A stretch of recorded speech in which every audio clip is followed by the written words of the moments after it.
നിങ്ങളുടെ ഫോൺ ഇതേപോലെ ആരെങ്കിലും ട്രാക്ക് ചെയ്യുന്നുണ്ടെന്ന് അറിയണം. ഇപ്പോൾ സാംസങ് ഫോണാണ് എൻ്റെ കയ്യിലുള്ളത്. ഈ ഫോണിൽ ഇപ്പോൾ ഞാൻ ക്യാമറ ഓൺ ആക്കിയിട്ടുണ്ട്, ഫ്രണ്ട് ക്യാമറ ഓൺ ആക്കിയിരിക്കുന്നത്. ഇതിലുള്ള എല്ലാ സംഭവവും ഇതിൽ നിന്ന് ട്രാക്ക് ചെയ്യാൻ പറ്റും. റിയൽമിയുടെ ഫോണാണിത്. അപ്പോൾ റിയൽമി ഫോണിൽ നിന്ന് എനിക്ക് ട്രാക്ക് ചെയ്യാൻ പറ്റുന്നുണ്ട്. നമുക്ക് സ്ക്രീന്, സൗണ്ട് എല്ലാം ചെയ്യാം. ഈവൻ സൗണ്ട് പോലും ഇതിൽ ചെയ്യാൻ പറ്റും കേട്ടോ. സൗണ്ടിൻ്റെ ഓപ്ഷൻ വരെ ഉണ്ട്.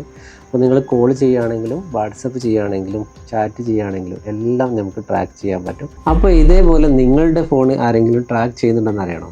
ഇത് അറിയാനായിട്ട് സെറ്റിങ്സിൽ അഡ്മിൻ ആപ്സ് എന്ന് സെർച്ച് ചെയ്യുക. അപ്പോൾ നിങ്ങൾക്ക് ഡിവൈസ് അഡ്മിൻ ആപ്സ് എന്നൊരു ഓപ്ഷൻ കാണാം.